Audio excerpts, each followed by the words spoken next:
Hi guys, sorry to interrupt your viewing, but please subscribe to the channel and like this video. Thank you. Imagine being told your whole life that family means everything, only to find out you're not even close to being a priority. That's exactly what happened to me when my parents paid for my sister's dream wedding, a lavish, no-expense-spared affair, while telling me they couldn't afford to contribute a single penny to mine. At first, I thought it was a simple misunderstanding, but the truth? It was much more shocking. When my older sister Claire announced her engagement, it was as if the world had suddenly shifted to revolve around her. My parents were ecstatic, practically glowing with pride as they immediately launched into discussions about wedding venues, guest lists, and floral arrangements. Claire had always been their shining star, the one who could do no wrong. She graduated with honors, had a high-paying job, and was dating Andrew, who they often described as perfect husband material. I remember sitting in the kitchen that night, watching my mom jot down notes as Claire showed her Pinterest boards full of elaborate centerpieces and custom invitations. My dad chimed in with his thoughts about venues, suggesting a historic estate he'd seen in a magazine. I joined the conversation, offering suggestions here and there, but it was clear I was more of a bystander than an active participant. As the weeks went on, wedding planning consumed our lives. Every dinner conversation revolved around Claire's big day, what color scheme she wanted, whether the bridesmaids' dresses should be satin or chiffon, and how to manage a seating chart for over 200 guests. My parents were involved in every detail, booking appointments, attending tastings, and even hiring a high-end wedding planner to ensure everything was flawless. At first, I didn't think much of it. Claire was the first to get married, and I figured it was natural for my parents to be so invested. But as the months went on, I started to notice just how far they were willing to go. They spared no expense, agreeing to the most luxurious options at every turn. A designer wedding dress? Absolutely. An open bar with top-shelf liquor? No question. A live band flown in from another state? Of course. It wasn't just the money, though. It was the way they seemed to be living vicariously through Claire's wedding. My mom beamed with pride every time she told someone about the venue they had booked, a stunning estate with sprawling gardens and a grand ballroom. My dad bragged about the custom-made invitations, printed on the finest cardstock with embossed gold lettering. Meanwhile, I found myself fading into the background. When I tried to talk about my own life, my job, my relationship with Jake, or even something as simple as a new hobby, I was often met with distracted nods or half-hearted responses. It was clear where their priorities lay. Still, I pushed those feelings aside. I told myself it wasn't my time, that I needed to be the supportive younger sister. And to be fair, Claire wasn't rubbing it in my face. If anything, she tried to include me when she could, asking for my opinion on bridesmaids' dresses or inviting me to tag along to cake tastings. But no matter how much I tried to stay positive, I couldn't ignore the growing sense of unease. Every decision, every dollar spent, felt like a reminder of how much they adored Claire and how little they seemed to notice me. What I didn't know then was just how much they were spending, or that their generosity came with an expiration date. It wasn't until years later, when I announced my own engagement, that I realized how different things would be for me. 2 years after Claire's elaborate wedding, Jake proposed to me on a quiet autumn evening. It was nothing like Claire's public, meticulously planned engagement at the estate my parents had rented for the occasion. Jake and I were hiking, surrounded by the vibrant colors of fall leaves, when he got down on one knee and asked me to be his wife. It was simple, intimate, and perfect.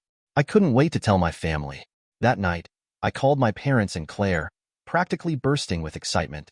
Jake proposed, I announced, expecting squeals and cheers on the other end of the line.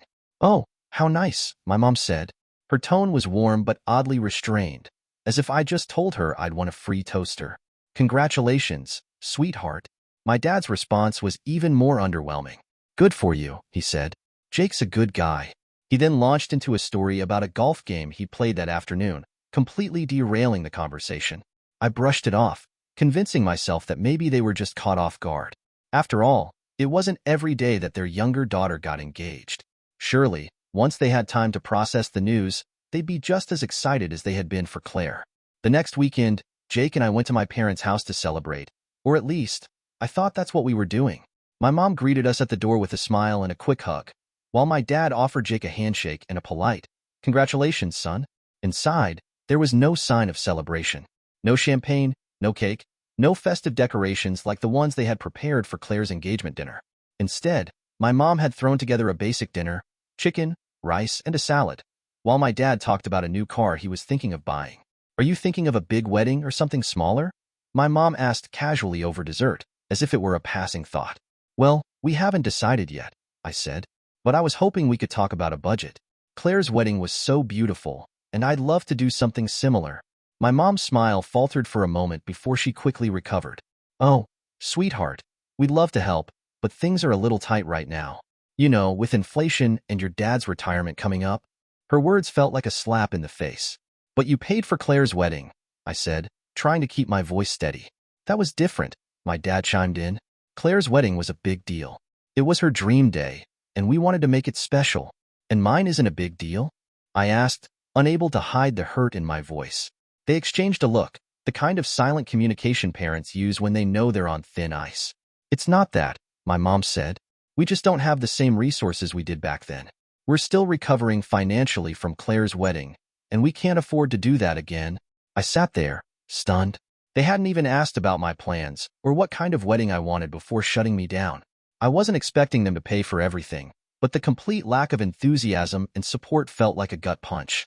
Jake reached over and squeezed my hand under the table, offering silent reassurance. I forced a smile and said, "That's okay. I understand." But I didn't understand. Not at all. Over the next few weeks, their indifference became impossible to ignore. They never asked about venues, guest lists, or dresses. When I tried to bring up wedding plans, they changed the subject or gave half-hearted responses. The disparity between how they had treated Claire's engagement and how they were treating mine was glaring. One night, as I scrolled through old photos from Claire's wedding, the resentment bubbled to the surface. The lavish estate, the designer dress, the custom floral arrangements, they had spared no expense for her. And now, they were telling me they couldn't afford to contribute anything to mine? I couldn't help but wonder, was it really about money, or was there something else at play?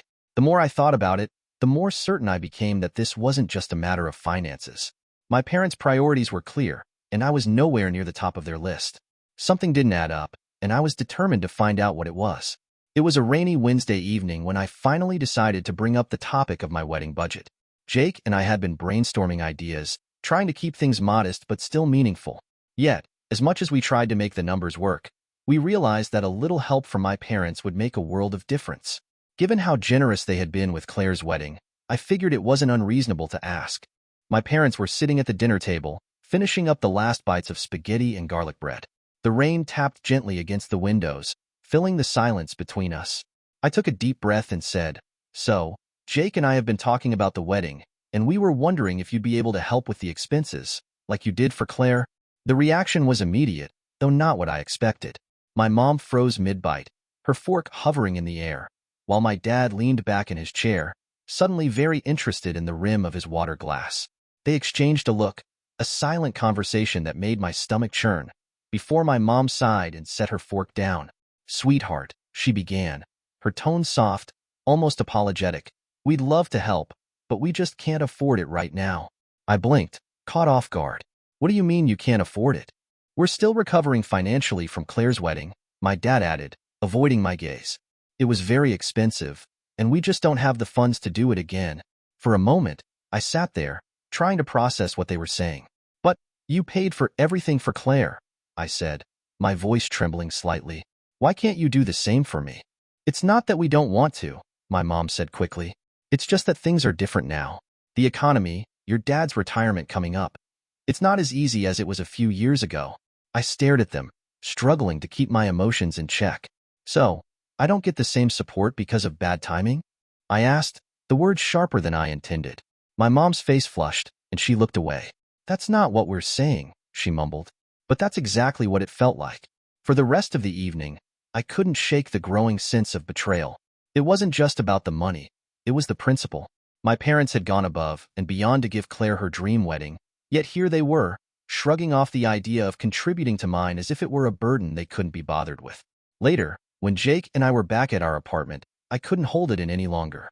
"They said they can't afford it," I told him, pacing the living room. He frowned, setting down the book he'd been reading. "That doesn't make sense. Didn't they pay for everything for Claire's wedding?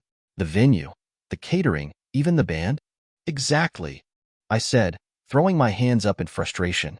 "And now they're saying they're still recovering from it. It's been 2 years, Jake. 2 years. How much did they even spend on that wedding?" Jake sighed and pulled me onto the couch beside him. I'm sorry, he said, wrapping an arm around my shoulders. That's not fair to you. You deserve just as much support as Claire got. I don't think it's just about the money, I muttered, staring at the floor. I think it's about me. They've always treated Claire like the golden child, and I've always been the afterthought. Maybe this is just their way of saying I'm not worth it. The next day, I tried to push the conversation out of my mind, but it lingered like a storm cloud over my head. I kept replaying their words, the looks they exchanged, the way they avoided my questions.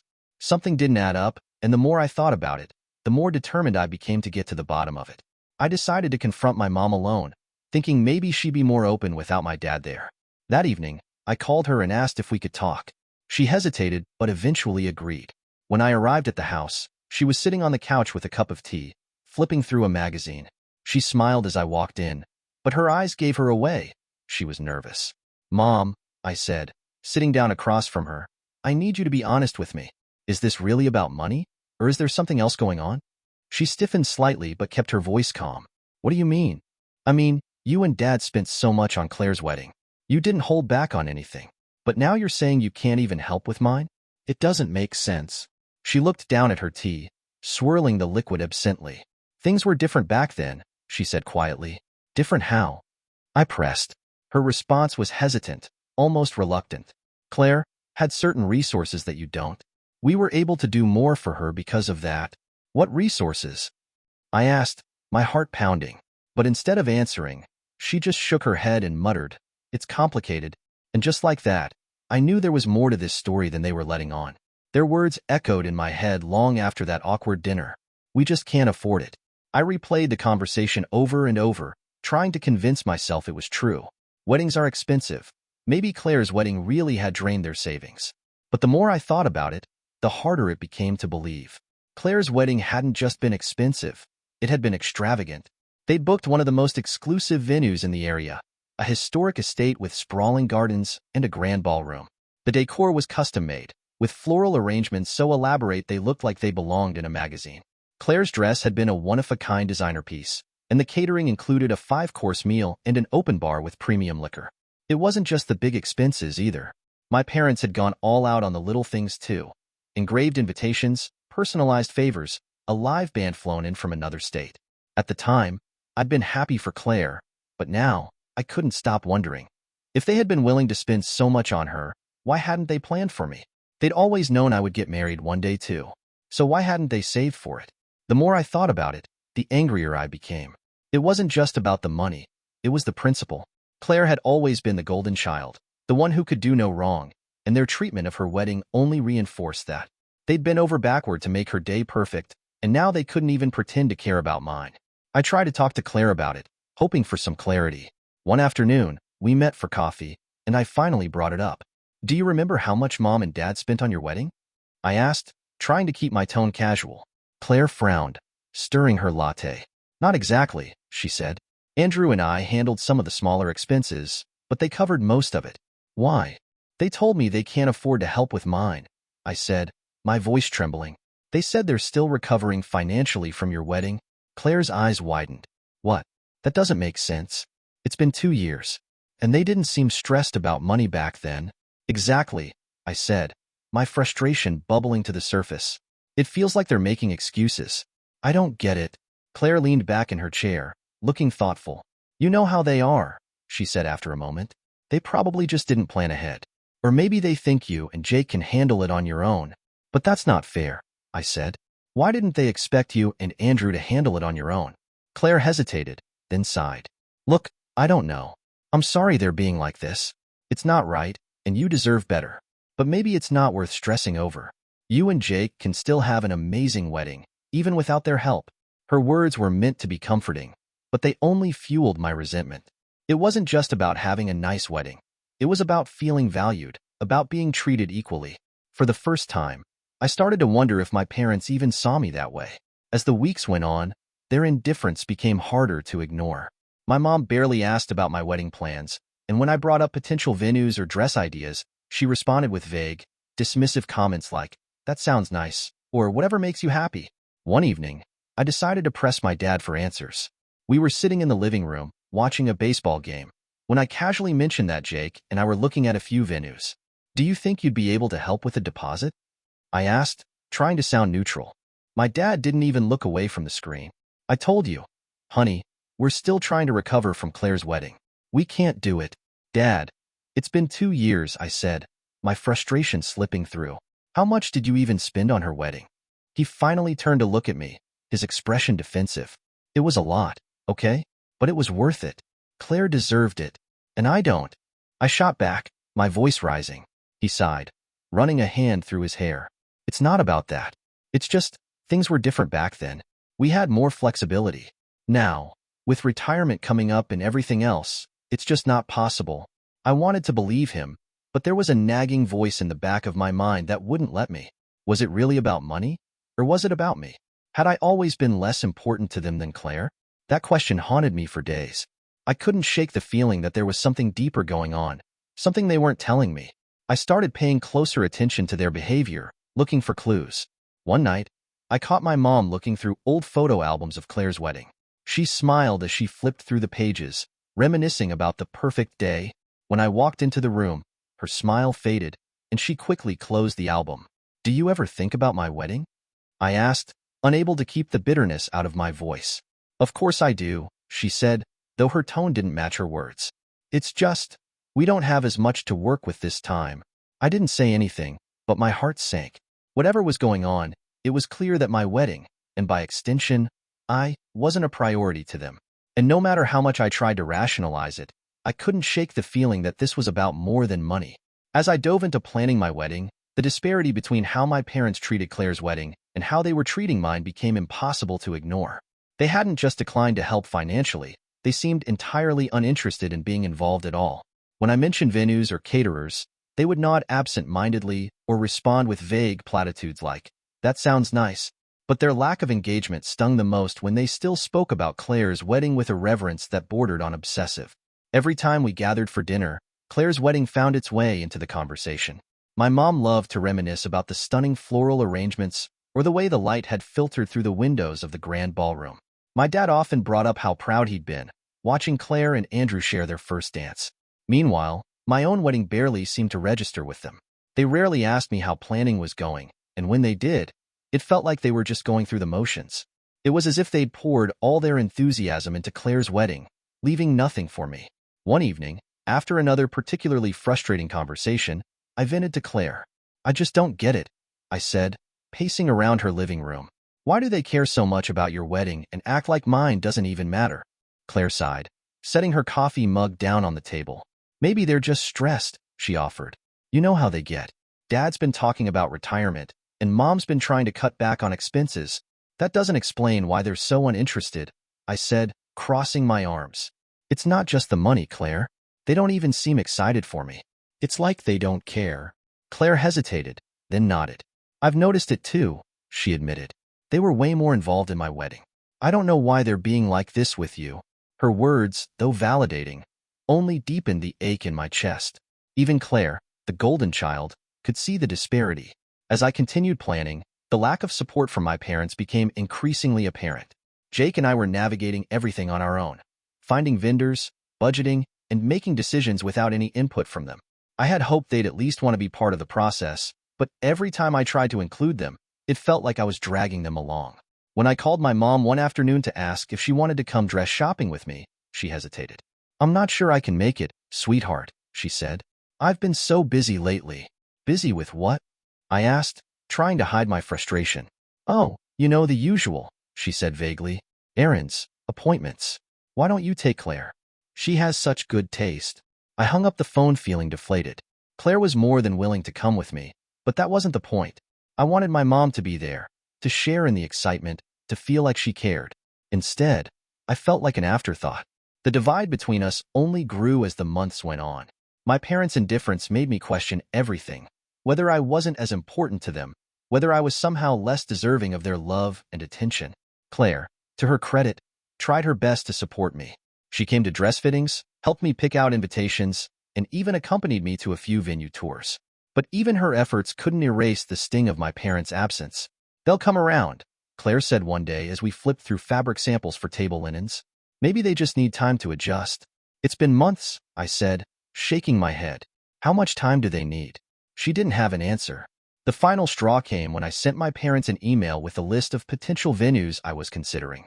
I'd included photos, pricing, and a few personal notes about why each option appealed to me. A week went by with no response. Finally, I called my mom to ask if she'd had a chance to look it over. "Oh, I think I saw it," she said casually. "It looks fine, honey. You'll make the right decision." "Mom, I was asking for your opinion," I said, struggling to keep my voice steady. "Well, it's your wedding," she said. "You should pick what you like." Her dismissiveness was like a punch to the gut. I wasn't asking her to plan the wedding for me. I just wanted her to care. One evening, as Jake and I sat reviewing our growing list of expenses, I broke down. "I feel like I'm not even part of their family anymore," I said, tears streaming down my face. Jake pulled me into his arms and held me tightly. "You're not the problem," he said softly. "They are. They're the ones who are failing you, not the other way around." His words helped, but the ache lingered. The wedding was supposed to be a joyful time, a celebration of love and family.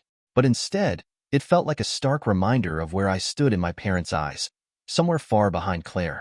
For the first time, I started to wonder if the damage between us could ever be repaired. The nagging feeling that something wasn't adding up wouldn't let me rest. Every interaction with my parents felt strained, as though they were tiptoeing around the topic of my wedding.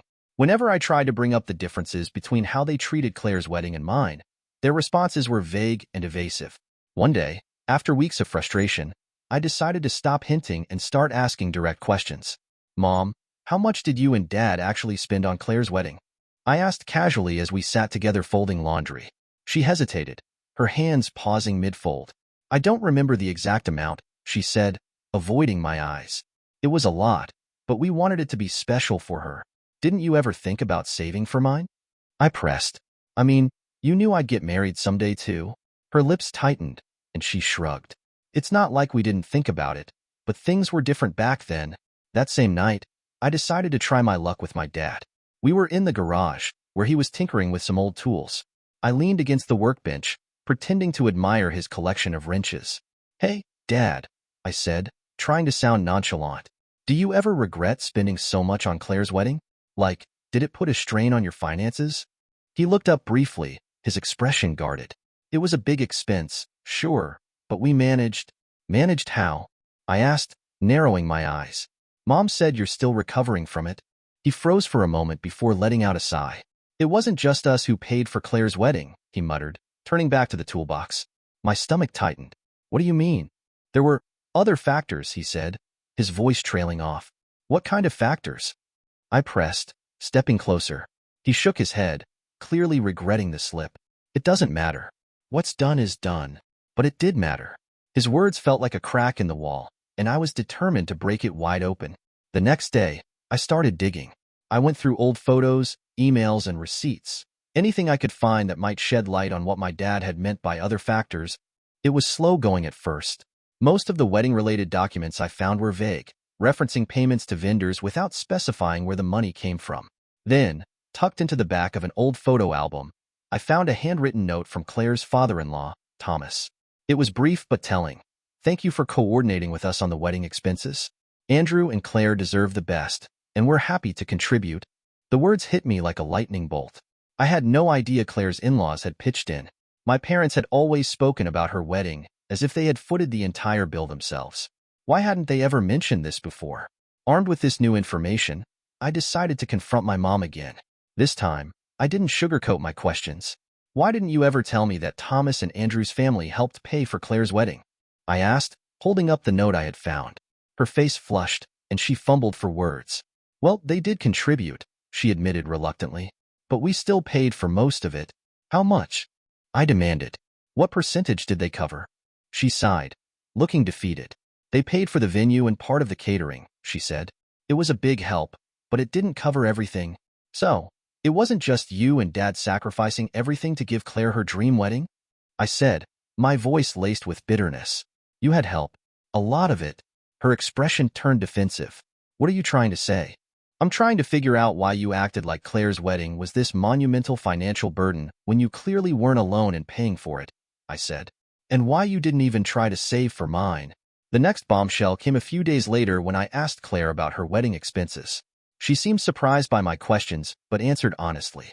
Yeah, Andrew's parents helped out a lot, she said, sipping her coffee. They insisted on covering the venue and the band. They said it was their gift to us. And my parents? I asked. What did they pay for? They handled the catering, the decor, and my dress, she said. Why? Is something wrong? I hesitated, unsure of how much to share. They told me they can't afford to help with my wedding because they're still recovering financially from yours. Claire's eyes widened. What? That doesn't make sense. They didn't seem stressed about money at all back then. Exactly, I said, feeling my frustration boil over. It feels like they're using your wedding as an excuse. But the truth is, they didn't even pay for the most expensive parts. Claire frowned, her expression thoughtful. Maybe there's something else going on, she said. Have you asked them directly? I've tried, I said, but they just keep dodging the question. That night, I sat alone in my apartment, piecing everything together. The more I uncovered, the more it seemed like my parents had been hiding something. They weren't just being stingy, they were actively avoiding the truth. I didn't know what I was going to find, but one thing was clear. I wasn't stopping until I got answers. The more I searched, the more I realized my parents' narrative about Claire's wedding was falling apart. Every new detail painted a clearer picture. They hadn't been the sole financial heroes they claimed to be. Between Andrew's family's contributions and Claire's trust fund, it was becoming increasingly obvious that their sacrifice had been exaggerated. The breakthrough came when I stumbled across an old family ledger in the attic while helping my mom sort through boxes. Tucked among receipts and outdated documents, there was an entry labeled Claire's Wedding Fund. Beneath it, two sources were listed, Thomas and Margaret Whitman, Andrew's parents, and the Harrison Trust. My heart raced as I read the amounts. Andrew's parents had paid for the venue and entertainment, while the trust, a fund I'd never even heard of, had covered most of Claire's dress and catering. I stared at the ledger in disbelief. The trust, established by our great-aunt who had passed away years ago, had apparently been set aside for Claire as part of an inheritance. Not only had my parents not mentioned this, but they had gone out of their way to paint themselves as the sole benefactors of Claire's wedding. That evening, I confronted my parents. I brought the ledger with me, determined to get answers. When I placed it on the kitchen counter and opened it to the incriminating page, my mom's face went pale. My dad, on the other hand, leaned back in his chair, his jaw tightening. Care to explain this? I asked, my voice calm but icy. My mom hesitated, her hands twisting nervously. Where did you find that? It doesn't matter where I found it, I said. What matters is that you've been lying to me. You made it sound like you paid for everything, but it turns out Claire had a trust fund, and Andrew's parents pitched in too. Why didn't you tell me? My dad sighed heavily, rubbing his temples. We didn't think it was important, he said. It doesn't change the fact that we spent a lot on Claire's wedding, but it does change the fact that you've been using her wedding as an excuse not to help with mine. I shot back. You made me think you were broke because of Claire, but clearly that's not true. My mom stepped in, her voice soft and pleading. We didn't want you to feel bad, sweetheart, she said. Claire had resources that you don't, and we thought it was best not to make a big deal out of it. Her words felt like a slap in the face. So you lied to me? I asked, my voice trembling. You made me think you sacrificed everything for Claire, when in reality, you just didn't think I was worth the effort? That's not true, my dad said quickly, but his tone lacked conviction. We love you just as much as Claire. It's just different circumstances. What circumstances? I demanded. You've known my entire life that I'd get married one day. Why didn't you plan for me the way you did for her? They exchanged a guilty look, but neither of them had an answer. Finally, my mom said, It's not about you, honey. Claire's situation was unique. Andrew's family wanted to contribute, and the trust was specifically for her. We didn't have those same opportunities with you. I shook my head, tears stinging my eyes. You could have still tried. But instead, you chose to downplay my wedding like it didn't matter. Do you even realize how that makes me feel? My mom reached for my hand, but I pulled away. We never meant to hurt you, she said, her voice breaking. We just didn't know how to handle it. I left the house that night feeling more confused and hurt than ever. Their excuses didn't justify the way they had treated me. It wasn't just about money. It was about feeling like I didn't matter as much as Claire. When I told Jake what had happened, he was furious. That's ridiculous, he said, pacing the room. They had years to prepare for this. You shouldn't have to beg for their support. I don't even want their money anymore, I said, wiping my eyes. It's not worth it. I just wanted them to care. Jake sat down beside me and took my hand. "You deserve better," he said firmly. "We'll make this wedding amazing, with or without them." His words gave me some comfort, but the pain lingered. My parents hadn't just let me down. They had shattered the illusion that I was as important to them as Claire. And while I didn't know if I could ever fully forgive them, one thing was clear. I couldn't let their favoritism define me any longer. That conversation with my parents felt like a wall crumbling, a barrier I'd spent my whole life trying to ignore. For years, I had pushed aside their obvious favoritism, convincing myself that I was overthinking it, that I just wasn't as good at winning their approval as Claire was. But now, the truth was staring me in the face. I wasn't their priority. Whether it was because Claire was the firstborn, the more traditionally successful one, or simply their favorite, I didn't know. All I knew was that I couldn't keep pretending it didn't hurt. I decided I had to take a step back. For weeks, I had been bending over backward trying to include my parents in my wedding planning, hoping they would show some enthusiasm. But every time, I was met with indifference or excuses. I realized I was wasting my energy chasing something they weren't willing to give. Jake and I sat down one night to reevaluate everything. "Let's make this about us," he said gently. "We don't need a big, fancy wedding to prove anything. We just need the people who truly care about us to be there." He was right. I didn't want to keep sacrificing my happiness just to gain my parents' approval. So, we made the decision to scale back. Instead of the large, traditional ceremony I had initially envisioned, we opted for a smaller, more intimate wedding with close friends and family. It wasn't the dream wedding I had imagined growing up, but it felt authentic, and that made it special. When my parents found out about the change, their reaction surprised me. My mom called me almost immediately. "What do you mean you're having a smaller wedding?" she asked, her voice laced with concern. "Exactly what it sounds like," I said, trying to keep my tone neutral. "Jake and I decided we don't want a big wedding. It's too stressful, and it's not what we need to be happy. But you've always talked about wanting a big, beautiful wedding," she said. "What changed?" I hesitated, unsure of how much to say. "A lot of things," I admitted. "But mainly, we just realized that we'd rather focus on the people who really care about us. It's not about the size of the wedding. It's about the meaning behind it." There was a long pause before she responded.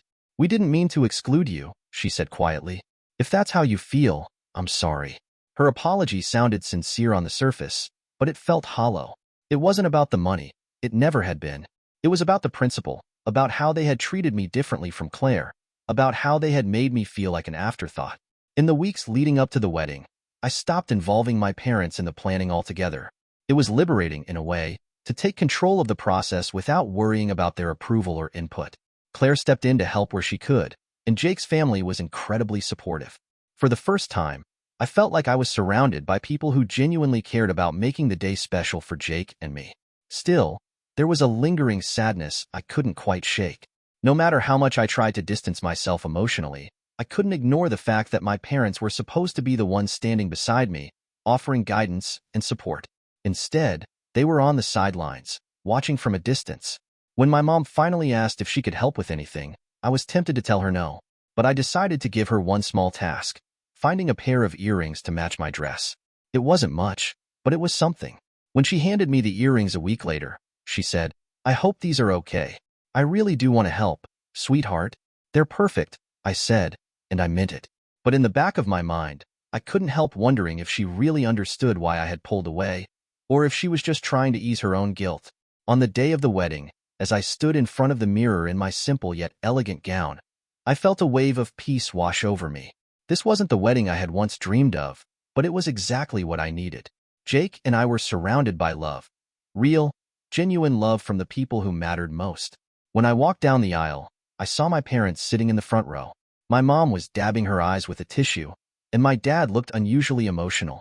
For a moment, I felt a flicker of hope that maybe, just maybe, they finally understood what their actions had cost us. After the ceremony, my mom hugged me tightly. "You looked beautiful," she said. "I'm so proud of you." "Thank you," I replied, my voice soft. It wasn't the heartfelt reconciliation I had always hoped for, but it was a start. Jake and I danced under the stars that night, surrounded by the people who truly cared about us. And as I looked around at the smiling faces of our guests, I realized that I didn't need my parents' approval to feel loved or validated. I had created my own happiness, and that was more than enough. The breaking point had been painful, but it had also been freeing. For the first time in my life, I wasn't chasing their acceptance. I was living for myself, and it felt incredible. The morning of my wedding dawned crisp and clear, with the kind of soft sunlight that makes everything look golden. I stood in the small cottage we'd rented near the venue, staring at myself in the mirror. My dress was simple but elegant, a flowing A-line gown with delicate lace detailing. My hair was styled in loose curls, and the earrings my mom had given me sparkled subtly as they caught the light. I expected to feel a pang of sadness or resentment on my wedding day. After all, this was the culmination of months of tension, of realizing that my parents weren't the supportive figures I had always hoped they would be. But as I looked at myself, surrounded by Claire and a few close friends who were helping me get ready, all I felt was joy. "You look amazing," Claire said, adjusting the veil on my head. Her eyes were bright with pride and emotion. "Thanks," I said, smiling at her through the mirror. "And thanks for being here. For everything." She hugged me carefully, mindful of the dress. "Of course. You deserve this day, and I'm so glad I get to be part of it." The ceremony was held in a picturesque outdoor setting, a sprawling field with a backdrop of trees that were just starting to turn golden with the coming of fall. Rows of white chairs lined the aisle, and small floral arrangements added a touch of color. It wasn't the extravagant ballroom wedding I had once imagined, but it was perfect for Jake and me. As I walked down the aisle, arm in arm with my uncle, who had stepped in when I decided not to ask my dad, I felt a surge of emotion. All the hurt, all the disappointment from the past months melted away in that moment. My focus was on Jake, standing at the end of the aisle with tears in his eyes and a smile that made my heart feel full. When we said our vows, surrounded by people who truly cared about us, I felt a sense of peace I hadn't experienced in a long time. This day wasn't about proving anything to anyone. It wasn't about the size of the venue or the cost of the flowers. It was about love, pure, simple, and real. My parents attended, of course. They sat in the front row, dressed impeccably as always. My mom dabbed at her eyes with a tissue during the ceremony, and my dad managed a tight-lipped smile as I walked past them. But their presence felt distant, almost performative. During the reception, they congratulated Jake and me and posed for a few obligatory photos, but it was clear they were uncomfortable. Maybe they felt out of place in such an intimate setting, or maybe they were grappling with guilt for the way they had treated me over the past year. Whatever the reason, they didn't stay long, slipping out quietly after the dinner. Part of me wanted to confront them, to ask if they realized how much they had hurt me, but I didn't. Not because I didn't care, but because I didn't need their validation anymore. This day wasn't about them. It was about Jake and me, about starting our lives together on our own terms. Claire, on the other hand, was the MVP of the day. She helped coordinate the final details, made sure I ate something before the ceremony, and even gave a heartfelt toast during the reception. "I've watched my sister grow into this incredible woman," she said, raising her glass. "And seeing her find someone who loves and supports her the way Jake does, it's the best thing a sister could hope for. Here's to a lifetime of happiness, laughter, and love." Her words brought tears to my eyes, and I hugged her tightly afterward. Despite everything, Claire had been my rock throughout this process, and I couldn't have asked for a better sister. That night, as Jake and I danced under a canopy of string lights, I felt an overwhelming sense of freedom. For so long, I had let my parents' favoritism define my self-worth. I had spent years chasing their approval, trying to measure up to the ideal they had built around Claire. But now, as I stood in Jake's arms, surrounded by people who loved us for who we were, I realized that their approval didn't matter. What mattered was the life Jake and I were building together. A life filled with love, respect, and genuine connection. As the evening came to an end and our guests began to trickle out, I caught a glimpse of my parents leaving. My mom glanced back at me, her expression unreadable, before disappearing into the night. I didn't feel sadness or anger as I watched them go. Instead, I felt a quiet sense of closure. This day had been everything I needed it to be, and for the first time in a long time, I felt at peace. My parents' role in my life might never be what I wanted, but that didn't diminish the love and joy I felt on my wedding day. Jake leaned down and kissed my forehead. "Ready to start the rest of our lives?" he asked. I smiled up at him, my heart full. "More than ready. It's hard to believe it's been a year since my wedding. Sometimes it feels like a lifetime ago. Other times, it feels like just yesterday. So much has changed in that time, both in my relationship with my parents and in the way I see myself. My parents have tried, in their own way, to make amends. My mom called me a few weeks after the wedding, her voice hesitant as she asked how married life was treating me. "We're really sorry if we hurt you," she said. "We never meant to make you feel like you didn't matter." I appreciated the gesture, but the words felt too little, too late. The wounds they left didn't heal overnight, and I wasn't sure they ever would. I told her as much, as gently as I could. I'm glad you're reaching out, I said, but it's going to take time. I need to focus on setting boundaries for myself, and I hope you can respect that. My dad, predictably, has been more withdrawn. He hasn't said much about the wedding or the way things unfolded, but I can tell he feels the tension. Occasionally, he'll send me an email with a random piece of advice or a link to an article he thinks I might find interesting. It's his way of trying, I suppose. For the first time in my life, I've stopped seeking their approval. I no longer bend over backward to prove my worth or try to measure up to Claire's accomplishments. It's freeing in a way I didn't expect, though it's also bittersweet. Letting go of the idea of who I thought my parents should be has been painful, but it's also allowed me to embrace the relationships that truly matter. One of those relationships is with Claire. If you had asked me a year ago, I wouldn't have believed how close we've become. After the wedding, she sat me down and apologized. I didn't realize how unfair things were, she admitted, tears in her eyes. I was so caught up in my own life that I didn't see how much you were hurting. I'm sorry. Her words meant more to me than she probably realized. Claire has always been the golden child, but her acknowledgement of the favoritism and her willingness to stand by me now has helped us rebuild a bond that feels stronger than ever. She's been one of my greatest allies as I navigate this new dynamic with our parents, offering support and encouragement when I need it most. This past year has taught me so much about family and love. I used to think family meant everything, that blood ties were unbreakable, and that my parents' approval was the ultimate validation of my worth. But this experience has shown me that family isn't about obligation or shared DNA. It's about the people who show up for you, who support you, and who love you unconditionally. Sometimes, those people aren't the ones you expect. Jake's family, for example, has embraced me with open arms. They've shown me what it means to be part of a family that values kindness and mutual respect, and their love has been a balm for the wounds left by my parents' favoritism. I've also leaned on friends who have become like family to me. They've celebrated my victories, listened to my frustrations, and reminded me that I am worthy of love and care, no matter what my parents might have made me believe. Looking back, I don't regret how things unfolded. The pain and disappointment were difficult to face, but they forced me to reevaluate my priorities and redefine what family means to me. I've learned to stand on my own 2 feet, to set boundaries, and to let go of the need for approval from people who might never give it. My parents and I are still a work in progress. They've made some effort to change, and I'm cautiously optimistic that one day, we might rebuild a healthier relationship. But for now, I'm focusing on the life Jake and I are building together. A life filled with love, laughter, and the kind of family we choose for ourselves. If there's one thing I've learned, it's this. Your worth isn't determined by the people who fail to see it. It's defined by the people who do, the ones who show up, who stay, and who remind you every day that you are enough. And for me, that's more than enough to move forward.